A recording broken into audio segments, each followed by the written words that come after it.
Hi, and welcome to another episode of Hot Takes with me, the Silver Fox. Now, we know Lesley Roberts, good friend of the channel, been on several times, talked and told us all what's going on, what the situation is. Basically, sort of expounding on her fight, the good fight as we call it. Well, she's had some bad news today, and we're going to go through it. We're going to have a look at the article. Basically, it's almost at the end of the line, really. The fight is run in terms of holding the government to account. Senior officials within the government are basically writing to her and saying, no, nobody's broken any rules, nobody's broken any of that. We can't answer this because it's not that. It's all a big sort of turnaround, buck passing. Nobody wants to take responsibility. And it's basically the end of the line as far as Lesley's push with the government is going. Now, she's worked tirelessly. She's worked hard. Her life has been turned upside down. We all, every time she's come on, have always gone and left wonderful messages for her. Lesley knows this. If you're watching, Lesley, we all still stand with you. Right on, Radical Bro. I will give you a call. I will call you. I'll contact you. Anyway, for everyone else, please like this video, because if you press like, it builds up in the algorithm and it sends it out further. Do share it on whatever social media you have. Make sure as many people as possible see it and get it out there. So let everyone know exactly the sort of people we have in the government there. The monsters really that make these decisions and are completely unaccountable. But also to let people know that there are still good, wonderful people out there fighting on their behalf, just like Lesley. Lesley's not alone. She's just the one that we know. But good strength to them all. But on a personal one, Lesley, read the comments at the back of this. Once you've watched this video, read the comments. We're going to tell you now, all the good viewers of this channel will be writing a good bit of positive action for you, because we all love you, Lesley. So I'll move on. We'll show us what's happened today. We'll go and have a look at this article. Here goes. So Humza Yousaf cleared over breaking ministerial code on COVID blunders by top civil servant. So someone whose job relies on Humza Yousaf has said, no, it's fine. Nothing's wrong. Move along. Nothing to see here.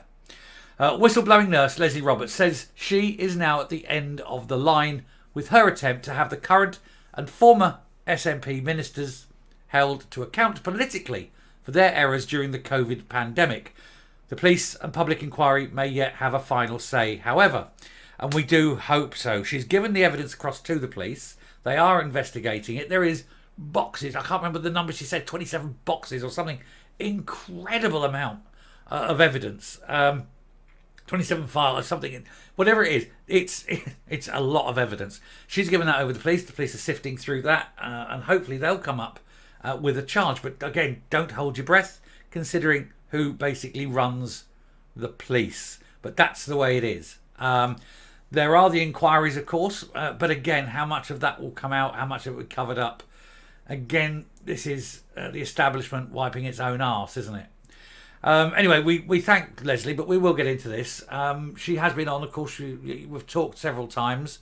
Many of the regular viewers will know Lesley comes on a semi-regular basis and discusses the state of things and whatever. And she's always amazed, I think, at how much support she gets in the comments afterwards. And I'm sure that at the end of this one, can we all make sure we all tell Lesley exactly what we think of her. Anyway, Humza Yousaf has been cleared of breaking Scottish ministerial code by one of his own top civil servants. The decision follows a tortuous campaign by NHS whistleblower Lesley Roberts. The Scottish Daily Express has reported her attempts to seek justice after she reported Nicola Sturgeon and Jean Freeman to the Standards Commission for Scotland earlier this year over their actions and statements during the COVID pandemic. The Standards Commissioner advised her to contact the Scottish Government directly, who told her that ex-ministers could not be held accountable retrospectively for breaching the ministerial code. What is the point of a code if all you have to do to avoid it is resign? No more punishment. So you can do the most awful things, like allegedly Jean Freeman and allegedly Nicola Sturgeon allegedly did, and maybe, speculation and rumour has it, causing the deaths of 5,500 people by their alleged decisions. Covering myself there, read what I'm saying. The Standards Commissioner advised her to contact the Scottish Government directly, who told her that ex-ministers could not be held accountable retrospectively. Miss Roberts was then referred back to the Standards Commission, who this time told her to contact the SNP, before the party then claimed it was a government matter. Everybody's passing the buck. Everyone's pointing another way. Nobody wants to admit what was going on, which was allegedly the deliberate decisions knowingly to kill people. In the words of Sturgeon, allegedly, the rumour has it that she said something along the lines of, at least they'll get rid of the old ones. They're the ones who keep voting for the union. Allegedly. Gotta be so careful with what I say. In the meantime, she also reported the First Minister, who replaced Miss Freeman as Health Secretary in 2021, for a breach of ministerial code. She believes that MSPs were reportedly misled during the pandemic about the failures of SNP government policy. Together with other campaigners, Miss Roberts has also reported the Scottish Government to the police and called for Miss Sturgeon and Miss Freeman to face corporate manslaughter charges. And boy, oh boy, if that happens, it will be a field day. That truly will launch 1,000 YouTube videos, won't it? Their complaint centres on three key areas. The deadly policy of moving hospital patients untested into care homes, while demanding that tested people can't go anywhere. If you're untested, you can't go in there. If you're untested, you can't go there. And they were deliberately moving untested people into care homes. I can say that without any fear or favour, because the decision was to move them into these homes, regardless of whether they were tested or not. So it was definitely untested patients deliberately moved in. So we can say that was deliberate policy. The efficacy of face masks for health and social care workers. Well, those little papery masks they have, they're not PPE. They do not count as PPE compliant devices. And so handing them out is meaningless. They were not PPE compliant, and therefore the government, through the health service and that, were not complying with health and safety law because they were not providing adequate PPE protection. So that, again, I don't need an allegedly there. That's fact. And there was also the use of do not resuscitate forms. Again, factual. Don't have to worry about that. They basically effectively mandated these things. And people were put on do not resuscitate without consultation and without express permission. Some people only found out because family members turned up and looked and went, "What's this?" and made them take it off. Again, don't need anything there. That was absolutely true, and I've just zoomed myself out, haven't I? There we go. Anyway, as we reported in July, her complaint was sent directly to Mr. Yousaf, and as Health Minister from 2021 onwards, you must have known that the masks were mass distributed to the care staff were not deemed to be PPE by law. He must have known. He did know because he was told. Again, we know that that's a fact. He was told. And therefore he knowingly allowed that to go out, knowing that it wasn't PPE, thus breaking the law. However, she has now, some 3 months later, received the following response from Helen Webster. She is the Deputy Director of Cabinet, Parliament and Governance, with a further signature by the Cabinet Secretary, Duncan Beamish.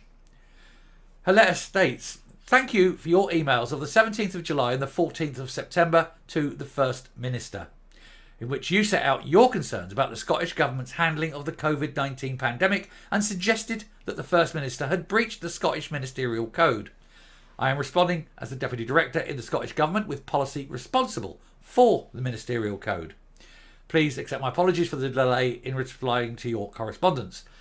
I have considered the points you've raised in your emails against the terms of the Ministerial Code, and I cannot identify any grounds to suggest that there's been a breach of its terms by the First Minister." So, the most senior person available to answer this email, this call, is basically saying, no, move along. There's nothing to see here. He hasn't broken any rules. I think we all know, in our heart of hearts, we all feel that he has. Got to be careful what I say. But, they're going to wipe his arse for him. Instead, Miss Roberts is advised to write to the Scottish and or the UK COVID inquiries. The former NHS Greater Glasgow and Clyde nurse is already a core participant at the Scottish Public Inquiry as a result of her involvement with the Scottish Healthcare Workers Coalition. Speaking to the Scottish Express, she said the Scottish Government have rejected my ministerial code complaint, although they won't tell me why they turned it down. That's me at the end of the line now. Of course, she's exhausted all sort of governmental and official lines. I mean, she's spoken to people like Willie Rennie, to Jackie Bailey. Neither of them are able to help. So where does she go with it? I mean, literally, that's about it. She said it is ridiculous that someone who works for the Scottish Government has made the decision that Humza Yousaf didn't breach the code. She says the Scottish Government is marking Humza's homework. Yeah, I mean, and that's it, effectively. You're never going to get any further with the truth with this. So, I mean, the last two resorts, of course, are the COVID inquiries, both of them, hopefully, and the police. And if they get away with it with nothing, it's just appalling. It really is truly appalling. Anyway, I'm going to come up and we'll round off, and we'll just I'll just do a final word on it. But so do stick to the end because I would like to say something on that. So anyway, coming up. Right, I'd just like to speak from the heart here. Lesley Roberts deserves an absolute standing ovation for the amount of hard work that she's put in, the dedication, the effort. She's put her life on hold for it. She's been threatened out of her own home. She's had her car firebombed. It's a terrible, terrible thing that this woman has gone through in her pursuit of the truth. She humbles us all by what she's done. And I think this sort of throwaway, can't be bothered attitude by the Scottish Government over this issue, it goes to show that if that's what they're going to do with something this serious, to someone who's dedicated and pushed to the limit, what are they doing on a day-to-day basis with a lot more stuff? And I think that what Lesley's highlighted more than anything is just the pure sort of inhumanity of this SNP government and the way they treated people. So Lesley, as I say, if you're watching, I want to thank you personally. Thank you very much for everything that you stand for. It's nice to know that there are still decent, honest, wonderful people out there just like you. And I hope that all my viewers will now, in the comments, please give Lesley an absolute roar of approval. And, we wait now, of course, for the police and the inquiries, because I think, Lesley, your race is run on that front with the government. So we've got to hope that what you've done and given to the police is enough. Fingers crossed. Thank you one and all for watching this video. Do please very much like the video. It really helps. Do please press like on this video. It gets it right out there. And until the next video, thank you very much for watching and goodbye.